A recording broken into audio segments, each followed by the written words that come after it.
I don't know. Ano yun? You will just go with the flow?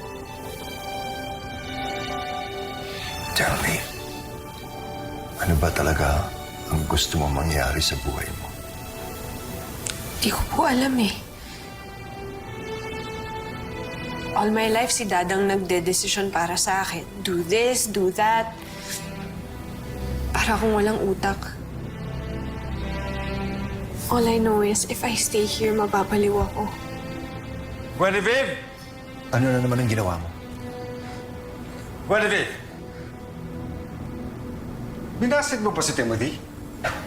Paano mo nalaman? Gwen, alam mo ba kung anong naitulong ng pamilya sa pamilya natin? I want you to call him right now. Tell him that you're willing to give him a second chance. Call! No! Hector! Bakit hindi mo ba respetuhin kung anong gustong gawin ng anak mo? Yan ang problema, Papa eh. Kinukonsinti ninyo, kaya nagiging spoiled brat itong batang to. Ako pa yung brat? Ginagawa mo akong puppet! All I'm asking you is to entertain him. Keep your doors open. Ayoko nga, you're not listening to me! The good graces of the Coronas dahil malapit ang eleksyon. No, you're not listening to me! Ayoko nga! No, you're not listening to me. But hanggang ngayon, selfish ka pa rin! Ako yung selfish! Dati ko yung namimilit! Yes, you are selfish. Yes! Look at yourself! Dad, please listen to me! Ayoko nga sa kanya! Will both of you just stop Talagang it? yun akong pinipilit!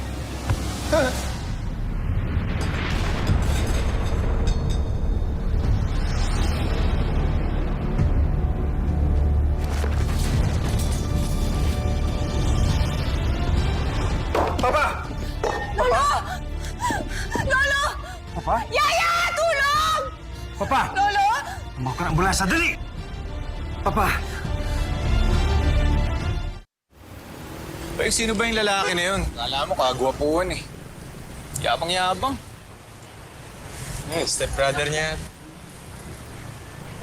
Yabang talaga niya. Naabot pa tayo ng ambon. Yun nga, ulan nila. Lumakas ito. Uwi na lang tayo? Teka, uwi na kagad tayo. Wala pa nga tayong panalo eh. Alam mo ba yung walang mangyayari sa'yo kung panghihinaan mo ng loob yan? Tingnan mo ako. Tingin mo, sasagutin ako ng ate Lynette mo kung pinanghinaan ako ng loob. Di ba? Oo. Marami pa ibang pagkakataon. Sige. Dito na lang tayo sumakay. Dito na lang. Pero sa susunod libre mo ako ng pamasahe Oo ba? O tara, halika tayo. Baka ulanin pa tayo.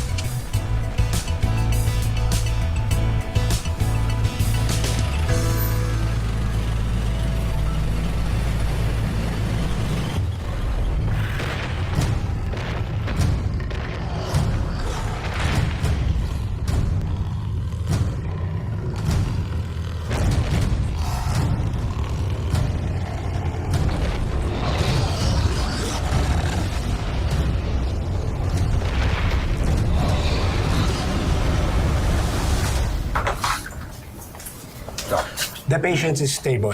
Nagpapahinga na siya sa kanyang room. Ano ba nangyari, Dok? Bigla tumaas ang BP niya kanina. Is there something stressing him bago siya hinimatay?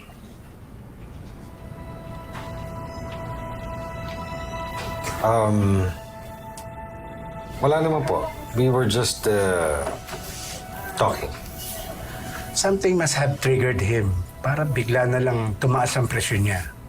I'll ask the nurse to continuously monitor his vitals.